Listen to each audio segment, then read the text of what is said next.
Bienvenidos a un nuevo episodio del podcast de Ganemo. Hoy tenemos una conversación sobre economía y finanzas con Ariana Bernales. Bienvenida a nuestro podcast, Ariana. Muchísimas gracias por la invitación, Fernando. Sí. Cuéntanos un poco sobre ti para que nuestra audiencia entre en contexto. ¿Por qué vamos a hablar contigo sobre economía y finanzas? ¿No? Porque, cuéntanos sobre ti. Correcto. De hecho, muchas personas se sorprenden por mi edad. Es algo que tal vez no es tan común siendo una persona joven y tal vez mujer. Acá, al menos en Perú, la mayoría de personas que se dedican a hablar de esos temas no suelen tener esas características. Entonces, lo que yo hice justamente ha sido, y lo que estoy haciendo con la página de Invertir en 321 es romper estas brechas y poder transmitir todos mis conocimientos acerca de economía, de finanzas personales y de inversiones a todas las personas que me siguen actualmente y seguro que las que van a llegar gracias a tu podcast también. Yo actualmente estoy estudiando economía, de hecho ya en los próximos meses voy a egresar y de hecho todo surgió desde que tenía 19 años, que muchas personas siempre me hacen esta pregunta: ¿cuándo surgió tu pasión por las finanzas? Y así, para tal vez no quitar mucho tiempo en esta introducción, más que todo fue cuando era pandemia y yo de la nada vi una noticia que me impactó bastante, que era que la tasa de morosidad en los créditos de consumo había incrementado significativamente. Y no era solo por la pandemia, sino esta tasa ya se venía arrastrando de años atrás. Entonces, así así me fue interesando estos temas y así fui como empecé a leer libros, cursos, y justamente así nació la página, para poder transmitir esos conocimientos y que las personas no vuelvan a cometer esos errores. ¿Cómo así te animaste por economía? ¿Siempre te gustó el tema de la economía? Ahora que ya has avanzado en la carrera, ¿sientes que es que fue una buena decisión esa elección de carrera? Sí, completamente, sí. De hecho, surgió cuando yo estaba en quinto secundaria. Muchas personas tal vez tienen claro su carrera desde años pasados, pero realmente desde que estaba en quinto que empecé a leer libros, me empecé a interesar en los cursos relacionados a inversiones, fue que me empezó a interesar. Entonces, así fue como empecé a leer artículos de qué englobaba la carrera de economía, y de hecho es una carrera bastante amplia, tiene distintas ramas como es macroeconomía, micro, finanzas, inversiones. Y entonces, de hecho, durante la carrera ves una amplitud de cursos relacionados a ello. Y así fue como nació mi interés. Ahorita yo estoy a punto de acabar y actualmente me desempeño en áreas de finanzas e inversiones también, en una empresa que es parte del grupo económico más grande acá dentro de Perú. ¿Así? ¿En qué empresa estás trabajando o haciendo tus prácticas? Sí, de hecho son prácticas. Yo estuve en el Banco Santander un año y medio y me trasladé a Credicorp Capital. Mire, ¿qué tal ha sido esa experiencia? Bastante bien. De hecho, a mí me gusta el tema de la banca. Banca y finanzas es los cursos que más me ha traído durante todos estos 5 años.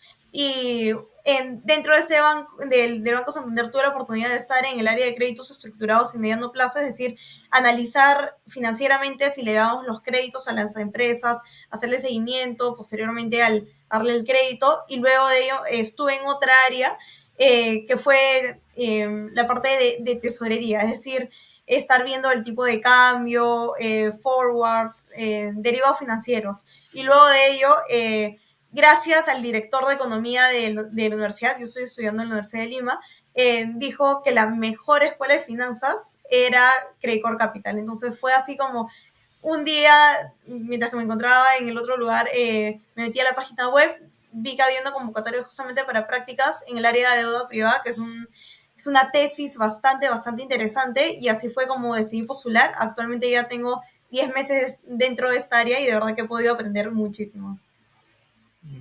Y respecto de lo que uno aprende en la universidad, ¿no? Que es a veces bastante teórico, esa experiencia que ahora has tenido ya de más de un año, digamos, en el ámbito práctico, laboral, en la realidad, ¿cómo sientes que ha sido que contrasta uno con otros? De hecho, yo empecé a practicar bastante joven. De hecho, lo común es empezar a practicar cuando estás en octavo, noveno ciclo. Pero yo desde que estaba en sexto ciclo comencé mis prácticas. ¿Por qué? Porque justamente lo que acabas de mencionar, sentía que la universidad era muy teórico y quería de alguna u otra manera aplicar eso en la vida real. Quería ver casos, no ejemplos, que son los habituales que vemos en la universidad, que a veces son muy excéntricos, a veces no tienen mucho sentido. Y me ha pasado, de hecho he visto casos en la universidad que una valorización sale un número exponencial que en la vida real no es así, ¿no? Al menos no en las empresas locales. Entonces fue así como decidí postular estas prácticas para poder justamente ver todo lo que había visto en la universidad en la vida real. Y de hecho, los profesores mismos se sorprendían de lo que había empezado a practicar tan joven, pero eso también fue un plus porque en los siguientes ciclos, las clases, simplemente yo ya comentaba en base a mi experiencia. Y de hecho, a los profesores les encanta eso, ¿no? Que ya tengas la experiencia y puedas hablar en base a ello. Y haces mejores preguntas, ¿no? Yo como profesor disfruto cuando me hacen preguntas pertinentes, actuales, buenas, dudas legítimas. Además, aporta igual, contribuye a toda la clase también, ¿no? Ese conocimiento. Sí, concuerdo. Concuerdo completamente, sí. De hecho, y no solo los profesores, sino también los alumnos siempre me decían, ¿cómo sabes tanto de ese tema? ¿Cómo sabes? Y yo, bueno, por dos motivos. Lo primero que ya lo he visto en las prácticas y lo segundo es que me interesa y por ende investigo. Un plus que también yo he tenido durante estos 5 años de la universidad es que no solo me contentaba con las clases, sino también buscaba cursos adicionales, noticias, y esas noticias que leía, al final de todo lo comentaba en la clase. Entonces, de alguna u otra manera podía relacionar casos de la vida real con casos teóricos. ¿Qué es la deuda privada que mencionaste, ¿no? Que es tu área laboral actual. ¿En qué consiste? Es una tesis bastante interesante y nueva, relativamente nueva acá en el Perú. De hecho, son muy pocos los fondos de deuda privada que existen acá a nivel local. En otros países como Europa, Estados Unidos, es algo mucho más frecuente y ya viene de años. Sin embargo, acá en Perú se pueden contar los fondos que existen con una sola mano. Con eso te digo todo. Pero el más grande es el que tenemos en Credicorp Capital. ¿Y en qué consiste? Como Credicorp Capital no es un banco, no se puede otorgar, dentro de ese fondo de deuda privada no se puede otorgar créditos como tal, como lo hace un banco, sino se hacen a través de bonos. Entonces, lo que hace este fondo es captar dinero de institucionales, llámese compañías de seguros, AFPs,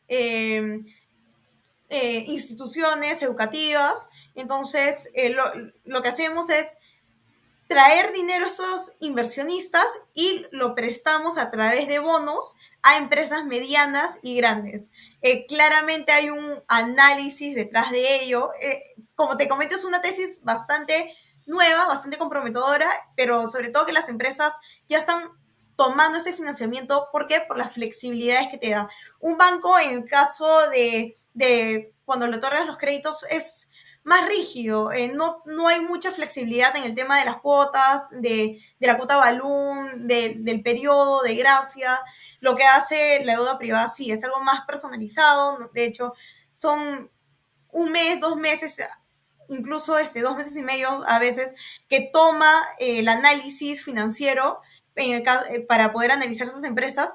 Y no solo queda ahí, sino por lo mismo que el dinero sale de los inversionistas, es estar haciéndole seguimiento trimestral, incluso si es que o sea, incluso lo normal es hacerle un seguimiento trimestral, pero también ha habido casos que le hacemos mensual, estamos ahí tras una empresa semanal, dependiendo de la empresa y dependiendo también de qué tanto queremos demostrarle a los inversionistas de acuerdo a la rentabilidad que ofrecía, ¿no? Y que de hecho es algo bastante atractivo. ¿Por qué? Porque actualmente estas empresas, los inversionistas, tienen muy pocas posibilidades de inversiones en renta fija a nivel local, es decir, en soles. Sí, y justamente el fondo es deuda a soles, entonces todo lo que manejamos acá recibimos soles y prestamos soles.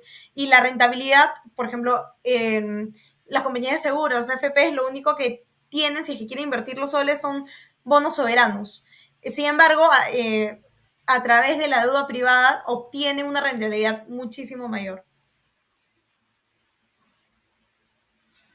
O sea, a través de Credit Capital, grandes inversores institucionales compran bonos a empresas.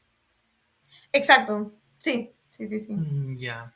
¿Y qué tasa otorga ese tipo de inversión en rentabilidad? Obviamente va a variar, ¿no? Pero ¿cuál es su rentabilidad actual del fondo? Nuestra tasa, claro, nuestra tasa ofrecida es soberano más 550 básicos. De hecho, es bastante alta comparación de si es que solo invertirías en un soberano, ¿no? Y de hecho, las tasas ahorita están teniendo una tendencia estable, bajista. Entonces, es una muy buena alternativa para estos inversionistas. Estando ahí tan metida en el mundo de la inversión, ¿no? Porque de las finanzas, y además siendo economista, bueno, estudiante de economía, debes estar o debe importarte mucho estar al tanto de la coyuntura actual, económica. ¿Cómo funciona eso de mantenerse actualizado? Porque, claro, tienes que estar al tanto de lo que y tratar un poco de prever lo que puede pasar, ¿no? Para evaluar una inversión, un bono, determinar si una tasa es buena o no, qué sé yo. ¿Cómo es mantenerse actualizado en tu rubro? Correcto, de hecho es algo bien importante y no solo por el tema macroeconómico, sino también por estar capturando a las empresas, ¿no? Por ejemplo, hay empresas dentro del portafolio que pertenecen a sectores importantes, entonces es estar ahí al tanto también de la economía, de qué manera le podría afectar un cambio, por ejemplo, un cambio en el caso del fenómeno del niño ha sido algo bastante importante el año pasado. Entonces, ver qué empresas se verían más afectadas que otras, ¿no? Entonces, no solo es la parte macroeconómica, sino también la parte de la coyuntura. Y yo tengo dos frentes, ¿no? La parte de la parte laboral, que es la parte dependiente, que son donde estoy haciendo las prácticas, y también la parte de las inversiones, que es más personal, que tengo que estar literalmente al tanto de ver la coyuntura tanto local como internacional. De hecho, yo actualmente me voy adelantando, invierto en acciones tanto locales como extranjeras, pero en su mayoría de mi portafolio está compuesta por acciones del extranjero. Entonces, claramente tengo que estar al tanto. De hecho, a mí un hobby que lo tengo ya desde hace bastantes años es, ni bien me despierto, leo gestión. Y bueno, ahí la mayoría de noticias son locales. Primero leo gestión, de hecho estoy suscrita, y seguido de ello me meto ya a las páginas que son más de índole de afuera, del extranjero, como para saber cómo se ha ido moviendo las acciones o si es que hay alguna Bloomberg. noticia relevante el cual podría influir en comprar una acción de un sector, ¿no?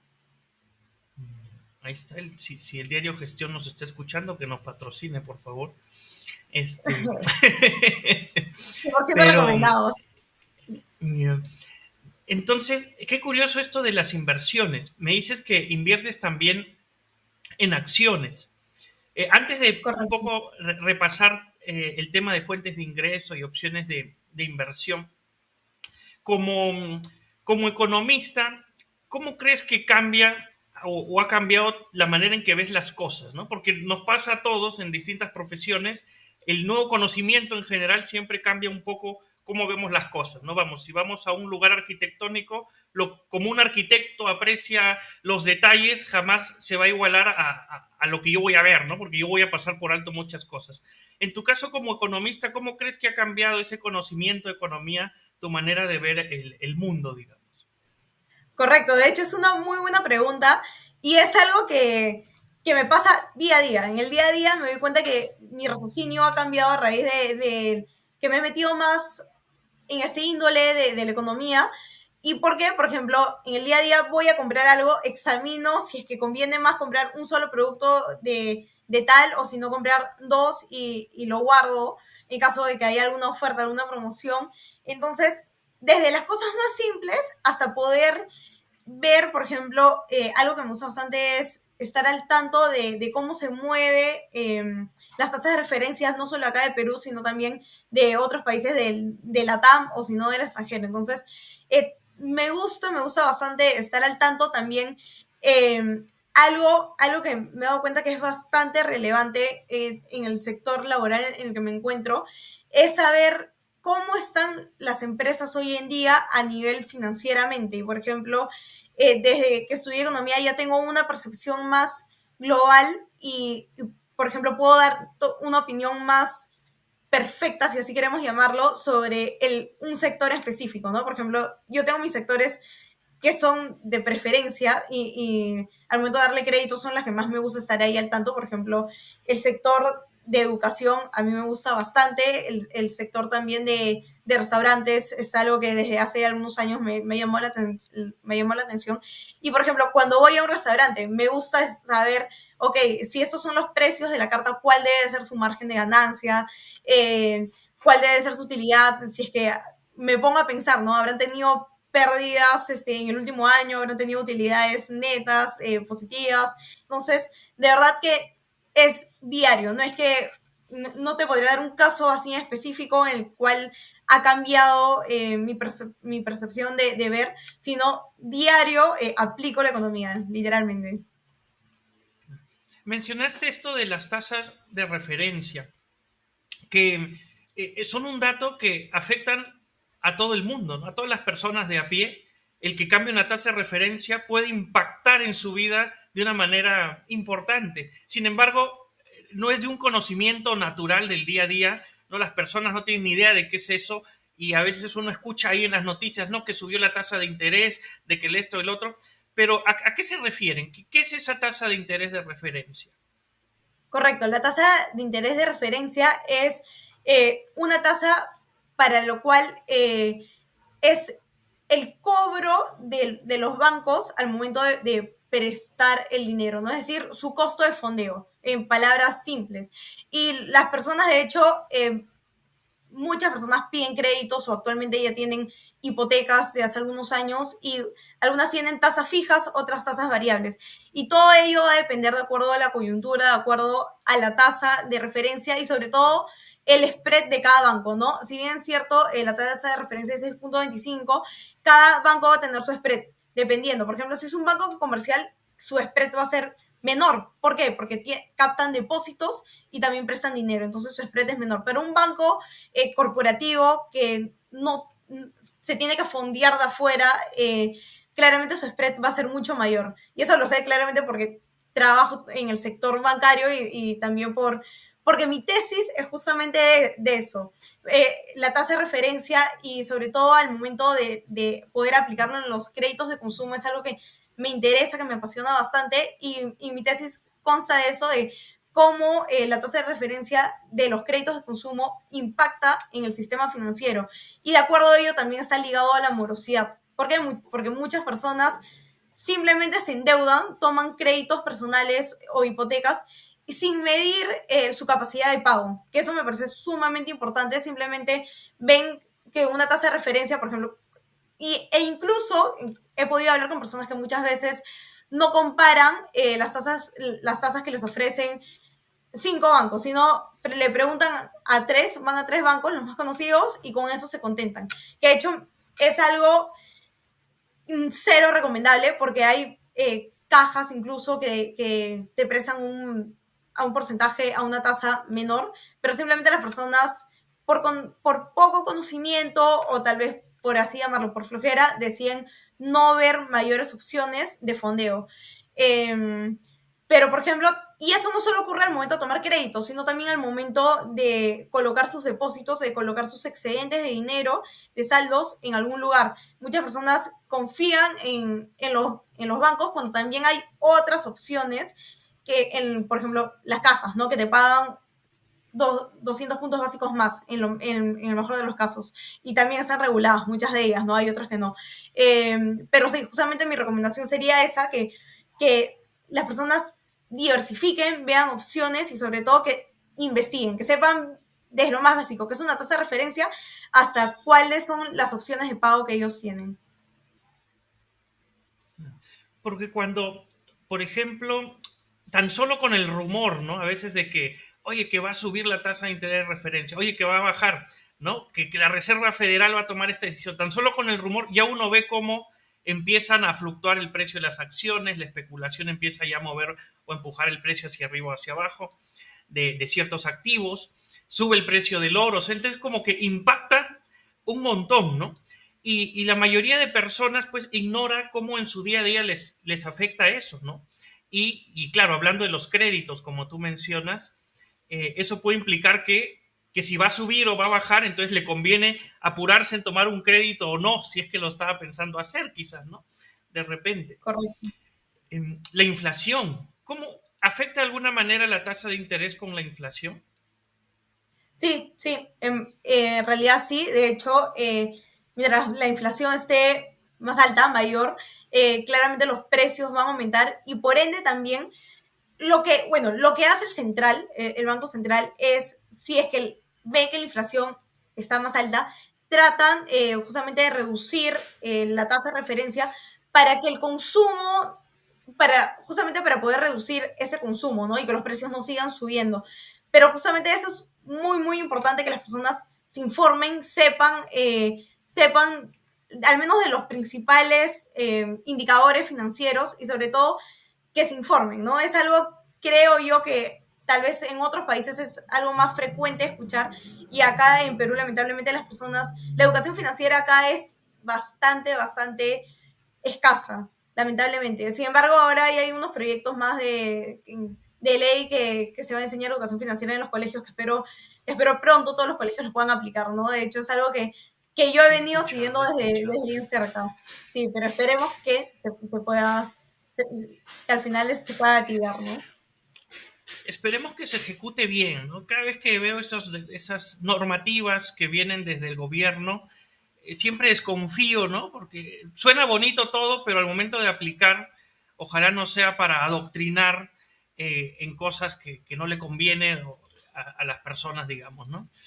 Entonces, Correcto. en principio bien, si es que van a dotar de ese conocimiento para tomar mejores decisiones, enhorabuena. Ahora, mencionabas de que hay mucho desconocimiento en este tema de finanzas personales y esto se asocia también con la alta tasa de morosidad que hace un momento también explicaste, ¿no? Y es que se ve mucho, yo lo he visto, los datos lo dicen, porque dicen que los jóvenes, ¿no? De 18 a 24 años tienen Correcto. un endeudamiento enorme. Entonces, ¿por qué? ¿Por qué pasa esto, no?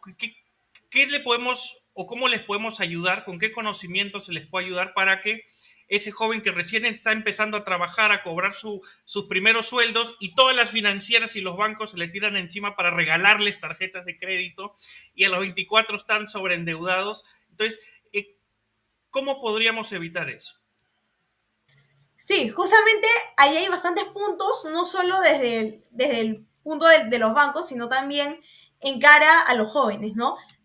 Me voy primero a la parte de los jóvenes porque yo lo he vivido bien de cerca, tengo amigos que, ok, ni bien reciben su salario, lo gastan. Claramente eso es lo peor que pueden hacer. De hecho, ahorita que somos jóvenes, que sobre todo no tienen ningún gasto grande que asumir, no tienen familia, en, claramente no tienes muchas responsabilidades económicas detrás de ti. Entonces, es el momento preciso para empezar a ahorrar y sobre todo tener, para poder ir ordenando tus finanzas, ¿no? Yo creo que el mejor momento para ordenar tus finanzas es cuando ya empiezas a recibir tus propios ingresos, o sea, empiezas a trabajar y empiezas a recibir tu propio salario.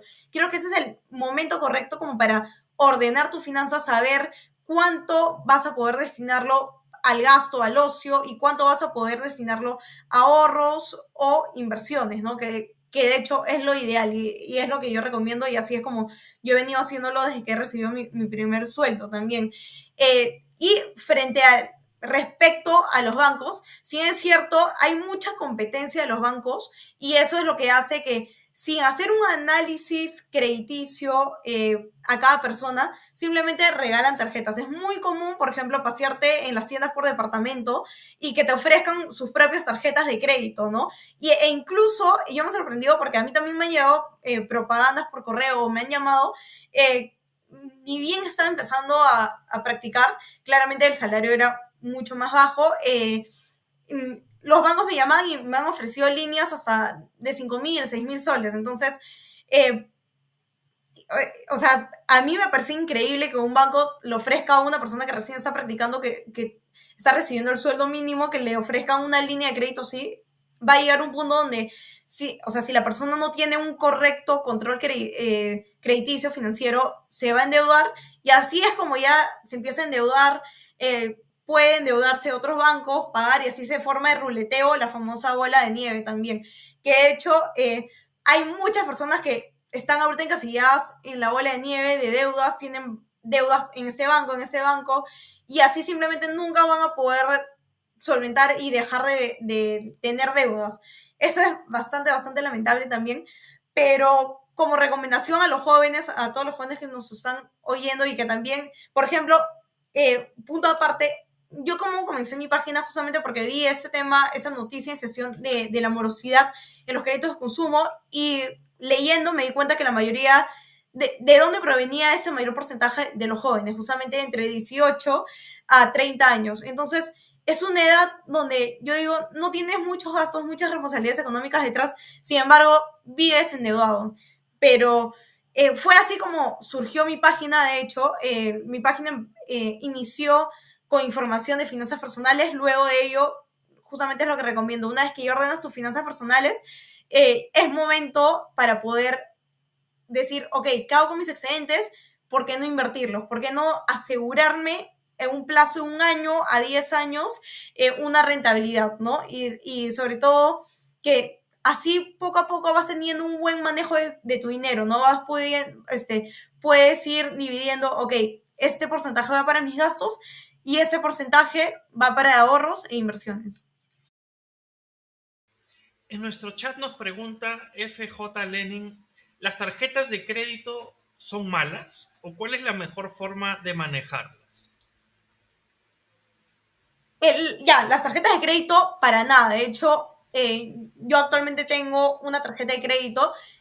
Hay personas que tienen dos, tres. ¿Por qué? Porque aprovechan los beneficios. Ya, y eso me parece súper válido. O sea, de hecho, las tarjetas de crédito, yo saqué mi tarjeta de crédito cuando tenía 20 años. ¿Y por qué? Porque de esta manera ya podía construir un historial crediticio, que es sumamente importante. De aquí a un futuro, quiero hacer una maestría, quiero pedir un crédito estudiantil, ya van a ver que tengo un historial crediticio y van a poder, simplemente van a examinar, ok, esa persona ha pagado, ya tiene experiencia con esa tarjeta de crédito, es una persona responsablemente respecto a la parte económica, y le otorgamos el crédito. O también en el caso de las hipotecas, si es que de un momento a otro quieres sacar una hipoteca, quieres sacar un crédito y ven que no tienes historial crediticio, simplemente es muy difícil que te lo den. Entonces, para nada, las tarjetas de crédito son súper buenas siempre y cuando las sepas manejar. ¿Y cuál es la mejor manera?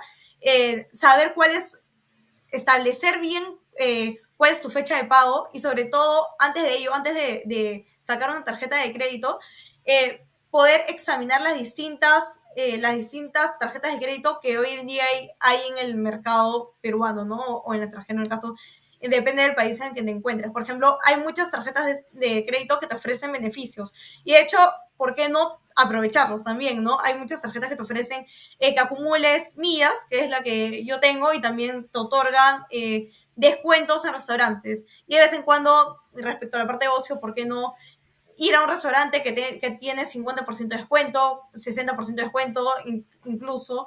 Entonces, en resumen, las tarjetas de crédito no son malas. De hecho, yo prefiero usar mi tarjeta de crédito que mi tarjeta de débito. ¿Por qué? Porque la tarjeta de crédito la uso como si fuera una de débito. Entonces, consumo con mi tarjeta de crédito. Tampoco no es recomendable pagarlo inmediatamente, porque así también todo eso lo examinan. Lo que yo hago es pagarlo después de una semana. O sea, nunca llego al extremo de que, ok, dentro de 2 días es la fecha máxima para pagar esa cuota. No, sino lo hago con días de anticipación. Mencionaste que tienes inversiones en acciones, ¿no? Esto está muy asociado con el tema de generarse fuentes de ingreso, ¿no? Porque tú tienes un episodio, o bueno, algunos episodios en Spotify donde escuchaba que hablabas sobre fuentes de ingreso, ¿no? Lo cual me parece genial que alguien desde que está estudiando ya se esté preocupando por cómo generar múltiples fuentes de ingreso, ¿no? Me parece un gran mensaje y ejemplo, ¿no? Porque porque en esa edad uno está preocupado pues de la salida de la fiesta, de la serie de Netflix y de otras cosas. Entonces, de que desde tan joven ya estén pensando, hoy tengo que construir múltiples fuentes de ingreso, me parece súper genial. En tu caso, ¿cuál es tu estrategia, ese plan que tienes para empezar a crear esas múltiples fuentes de ingreso? Correcto, de hecho es una muy buena pregunta. Sí, desde hace algunos años yo tengo más de una fuente de ingreso y justamente yo me voy poniendo metas cada año ir incrementando una nueva fuente de ingreso o las que ya tengo irlas perfeccionando como para dentro de esta generar mayor cantidad de ingresos. Eh, es algo bastante recomendable que nunca te encasilles. Así que tengas un trabajo fijo, ya por más que seas dependiente, muchas personas creen que es un trabajo fijo y que nunca va a pasar nada y que simplemente les basta con tener estos ingresos. Pero no, siempre hay más de una manera para poder generarlos. Algo que yo he tenido establecido desde hace bastantes años es poder tener, ok, una fuente de ingreso fija, que es actualmente la que obtengo a través de las prácticas, y tener diversas variables. Por ejemplo, actualmente dentro de Instagram trabajo con brokers. Esos brokers me pagan un salario, por así llamarlo, un salario fijo, y aparte genero comisiones. Y esas comisiones, porque de acuerdo a la publicidad que yo les voy haciendo en mi página web, en la página misma de Instagram, en los artículos también, y en LinkedIn, ¿no? Que es la otra plataforma que yo tengo también. Y, y mi segunda fuente de ingreso, por ejemplo, si lo queremos ver así escalonadamente, la primera son las prácticas y ahí nomás en la paralela, que incluso claramente es variable, pero ha habido meses que incluso he podido cuadruplicar lo que genero de forma dependiente, es las asesorías y talleres personalizados que actualmente yo brindo. De hecho, muchas personas me buscan porque por la experiencia que ya tengo y porque quieren empezar a ordenar sus finanzas y sobre todo que ya quieren buscar de alguna u otra manera rentabilizar sus excedentes. Entonces, están perdidos en el mundo financiero, pero quieren empezar. Y yo creo que eso es bastante bueno, ¿no?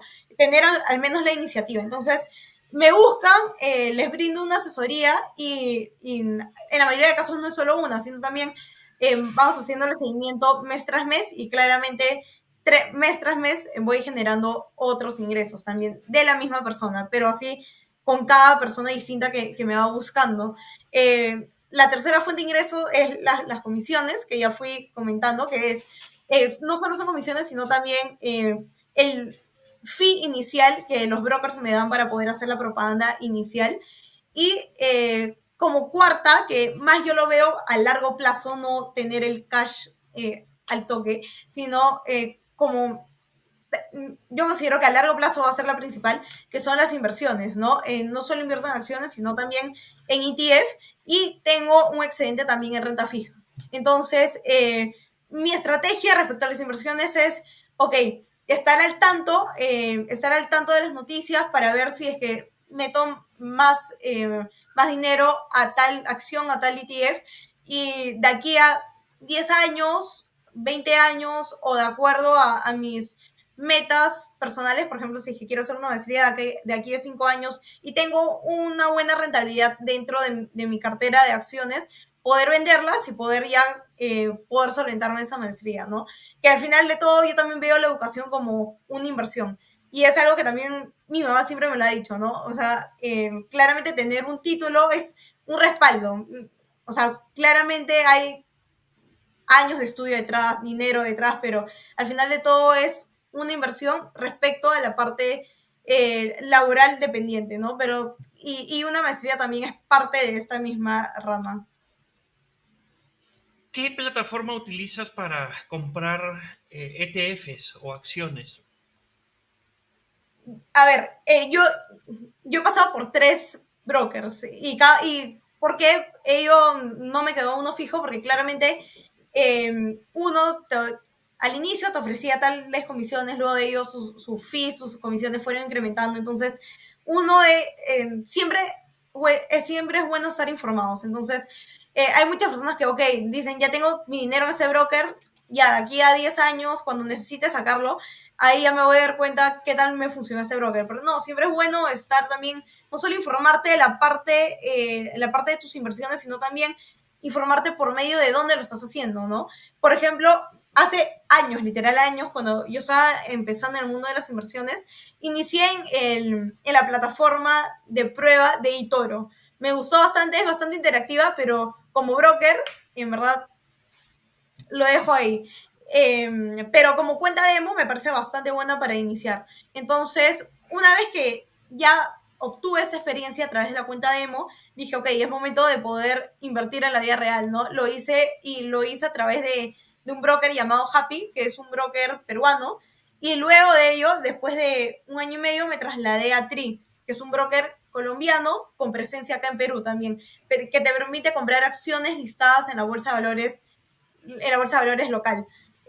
Y actualmente un broker que yo recomiendo bastante, bastante es Tiva. Es el aplicativo de Tiva. Incluso como otros brokers, tú, o sea, en Tiva tú te haces inversionista de la vida real. No es que compres un papel, ¿no? Que es lo que hacen otros brokers, ¿no? Que básicamente no compras el activo como tal, sino compras el papel. Sino en ese broker sí tú te haces inversionista, incluso si hay una reunión de inversionistas de tal empresa, eso me pasó la vez pasada con Disney, desde si tú tienes por ejemplo, si hay una junta de accionistas y tienes que votar, te llega un correo para que tú puedas votar te llega un correo y tú votas, ¿no? En ese correo, a través de ese correo.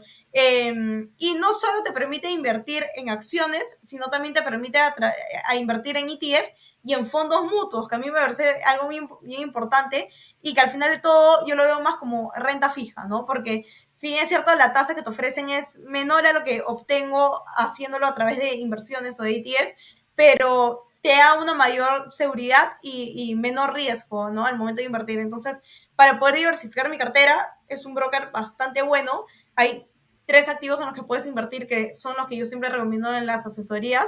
Y un broker aparte, yo también actualmente invierto en criptomonedas, pero si bien es cierto, mi posición en criptomonedas está un poco más diluida cada vez, porque mis ingresos cada vez los meto más en acciones, en ETF, en fondos, pero sí, actualmente también tengo criptomonedas y sobre todo la más conocida, ¿no? Que es Bitcoin y sobre todo que me ha dado buenas noticias en los últimos días.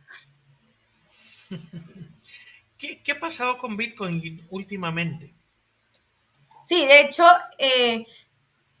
no solo Bitcoin, sino todas las criptomonedas funcionan un montón por especulación. De hecho, en general, todos los mercados financieros, ¿no? Pero más que todo en el sector de criptomonedas y en lo que en su momento también fue los NFT, que era esto de arte digital, ¿no? Que las personas compraban, incluso muchísimos influencers compraron y a raíz de eso las personas empezaron a interesarse más. O sea, sí, hay que verlo siempre como oferta-demanda. Y lo mismo está sucediendo con Bitcoin, ¿no? También hay noticias que influyen en el precio. Por ejemplo, si es que eh, Elon Musk sale y dice algo acerca de las criptomonedas, algo positivo, claro está, todas las personas van a querer comprarles. Y sobre todo ahorita ¿por qué Bitcoin está en su auge? Porque todo el mundo está hablando de ello, ¿no? Poco a poco fue incrementando, llegó a su máximo histórico que fue de 70 mil dólares, un Bitcoin, y actualmente que ha llegado a ser los 72.000 es porque las personas están hablando, las personas están comprando y muchas personas que en su momento llegaron a comprar cuando estaba baratísimo, por así llamarlo, cuando estaba en 45.000, 48.000 dólares y que cuando subió a 55 vendieron, ahora como que están viendo que la curva, que la tendencia sigue alcista y lo que están haciendo es volver a comprar. Entonces, y eso no solo es en Estados Unidos, ¿no? Sino es en todas partes del mundo, que las personas se están interesando por Bitcoin. Sí, sí. Me acuerdo que cuando estaba alto, ¿no? Yo como conversaba de esto a veces con mi papá, le animé a comprar, ¿no? Y justo creo que compramos cuando estaba arriba, arriba, arriba. Ahí es donde empezó la caída, la caída, la caída, la caída. Y ahora ha vuelto a superar su máximo histórico, aunque bueno, ahorita está ahí. Entonces ya podemos respirar tranquilos otra vez porque, mira, ya al menos no hemos perdido, ¿no? Pero es muy fluctuante, pues, ¿no? Lo que puede pasar. Entonces, ¿cuál es tu Correcto. estrategia respecto de inversión en Bitcoin? Ya, ok, mi ¿Es estrategia en dejarlo a general, largo plazo? Uh-huh. sí, sí. O sea, de hecho mi portafolio está compuesto actualmente un 7-8% en criptomonedas. ¿Por qué? Porque justamente mi aversión a riesgo no es mucha. Pero respecto a Bitcoin, sí. De hecho, he visto, y justamente yo tengo un equipo detrás, somos actualmente 11 personas en Invertir en 321. Yo lo lidero y conversando con ellos justamente antes de ayer, hemos podido ver lo que dicen los distintos expertos e incluso dicen que el precio de Bitcoin de aquí a un año puede llegar hasta $200,000. Será, en verdad, bueno, son todas especulaciones, así que de acuerdo a Hace lo que unos años dicen yo los... escuchaba que iba a terminar en $700,000 y bueno, no se cumplieron las predicciones, ¿no? Correcto, de hecho en el 2022 se dijo que iba a terminar el año en $100,000, tampoco sucedió, pero de hecho mi inversión en criptomonedas por lo mismo que es menor y no soy tan aversa a riesgo, y de hecho soy aversa a riesgo, entonces el porcentaje que tengo es un 8%, simplemente lo he dejado a largo plazo y justamente quiero ya obtener quiero ver cómo se va comportando el Bitcoin. De hecho, ahorita está bastante bien. Yo, por ejemplo, soy de las personas que creen que van a superar la barrera de los 100,000. Entonces, quiero que pase eso y luego de ello, tal vez poder vender una parte, ¿no? De Bitcoin específico. Excelente.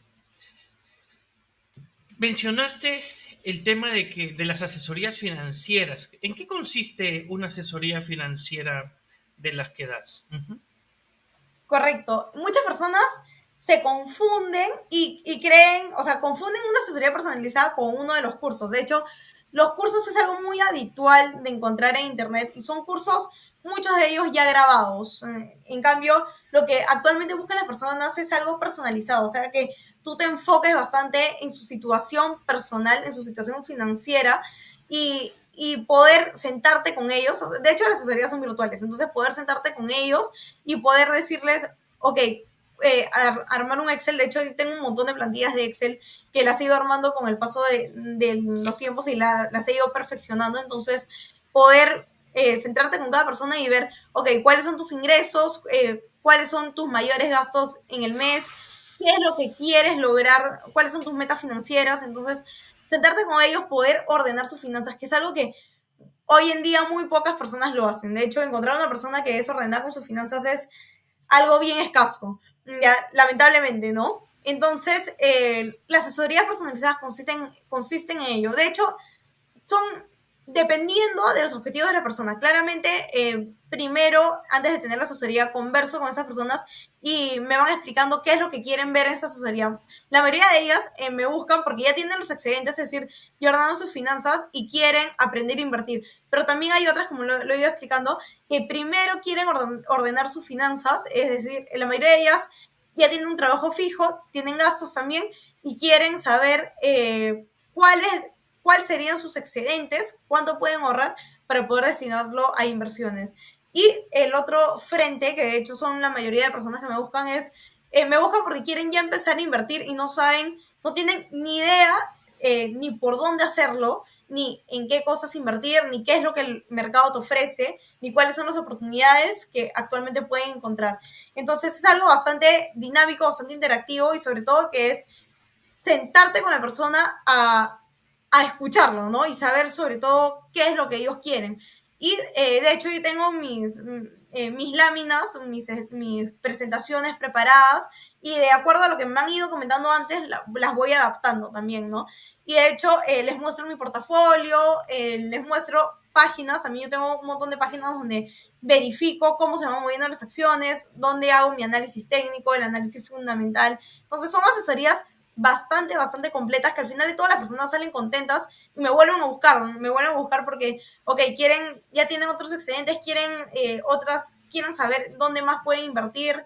Entonces ya claramente se les hace mucho más fácil ya en la segunda asesoría porque ya tienen toda una super base detrás, pero en general sí, es bastante interactivo y yo me llevo eso, ¿no? Que las personas salen bastante contentas y sobre todo que puedo lograr lo que yo tanto quiero, ¿no? En verdad, mi objetivo cuando creé Invertir en 321 era poder educar financieramente a las personas y creo que a lo largo de los años lo he ido haciendo y he tenido qué mayor reconocimiento que cuando las personas me escriben, así sea un chatcito de medio párrafo y que me digan como que oh, gracias Ariana, gracias a ti he podido ordenar mis finanzas y ahora estoy invirtiendo y me va súper bien.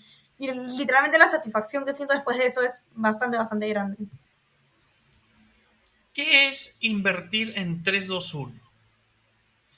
De hecho, a ver, empezando por el nombre, invertir justamente, yo quiero transmitir que las personas sepan invertir, sepan rentabilizar sus excedentes. De hecho, hay mucha creencia que invertir son especulaciones, cuando en realidad no es así, ¿no? Cuando en realidad, si analizas bien en el activo en el que vas a invertir, termina siendo rentable. Y creo que es lo que yo vengo demostrando a lo largo de estos años con mi portafolio, con las rentabilidades que se ha dado, y no solo yo, sino también todas las personas que han podido llegar a mi plataforma, ¿no? Y el 321 es un llamado a la acción, como que el 321, tipo, infórmate y ya invierte. O sea, algo que yo quiero transmitir con mi página es eso, ¿no? Edúcate financieramente para que al final puedas rentabilizar tus excedentes.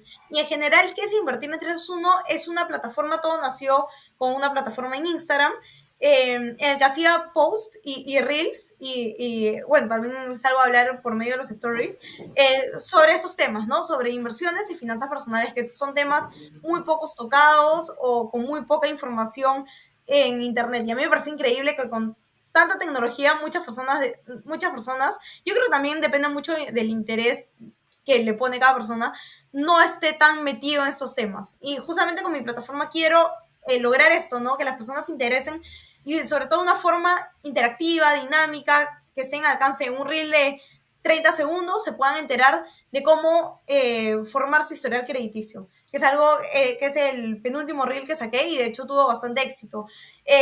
Y todo comenzó con la plataforma de Instagram y luego como que las personas me empezaron a decir, oye Ariana, me gusta bastante la información que transmites acá, pero queremos que extiendas más los temas. Entonces yo dije, ok, por medio de Instagram no se puede hacer, ¿qué hago? Y así fue como saqué una plataforma web, una página web que de hecho no es por presumir, pero en los últimos 2 meses esta página Invertir en 3.1 en LinkedIn también ha superado a nivel de interacciones a la página de, por así llamarlo, el influencer más reconocido de finanzas acá en Perú. Entonces, creo que es algo que estamos logrando con mi equipo y venimos bastante, bastante bien. ¿Cómo formé este equipo? Bueno, volviendo a la página web, ¿en qué consiste? Son artículos que los redacta parte de mi equipo y yo también, ¿no? Entonces, ¿cómo formé este equipo? Hice una convocatoria en Instagram y en LinkedIn para que personas que estén interesadas en esos temas me escriban. De hecho, no solo es un equipo internacional, de hecho, mi mano derecha es una chica de Colombia, también tenemos una chica que reside en Londres y el resto de mi equipo sí reside acá en Perú, pero en distintas ciudades del Perú. Entonces, me parece que es un equipo bastante multidimensional. Creo que todos tenemos bastante que aportar y sobre todo que todos aprendemos entre todos, ¿no? Y los artículos han tenido bastante, bastante acogida. De hecho, nos llevamos bastantes buenos feedbacks de los artículos y esos artículos salen cada sábado. De hecho, cada sábado a las 11 de la mañana sale un nuevo artículo y los temas básicamente acaba de salir uno entonces. Acaba de salir uno, de hecho, y lo escribió la chica que es de Colombia. Entonces, esos artículos también los publicito en la página de LinkedIn, en la página de Instagram, y han tenido bastante acogida. También en LinkedIn me gusta bastante informar, y en LinkedIn, por ejemplo, tengo 2 frentes, ¿no? Mi página como tal, y yo como Ariana Bernales, que también informo bastante de temas de finanzas, más que todo, en mi página de Ariana Bernales Pueblo, ¿no? Que es básicamente mi marketing personal. Y algo, por ejemplo, uno de los mayores logros que me llevo con invertir en 321 ha sido que Rankia Markets, que es la plataforma mayor o sea, con mayor reconocimiento en España, de hecho, y también a nivel mundial. El año pasado hizo un conversatorio, de hecho hizo como un evento bastante grande, vinieron un montón de brokers, fue en el Hotel Los Delfines, entonces hubieron una gran cantidad de invitados y de hecho me escogieron a mí para que sea ponente. Entonces, de hecho, yo soy acostumbrada a dar charlas virtuales porque doy talleres, asesorías y todo, pero por primera vez pude hablar de los temas que me apasionan de manera presencial y de hecho fue bastante emotivo, bastante impactante y me gustó bastante, ¿no? Y creo que es el mayor logro que me llevo de Invertido en 321 hasta el momento. Tu primera ponencia y cómo se siente, cómo fue, porque por más que uno le guste, siempre la primera vez que uno hace algo está el temor, el miedo, ¿no? Esa ansiedad que uno le genera. ¿Cómo fue esta experiencia? Cuéntanos.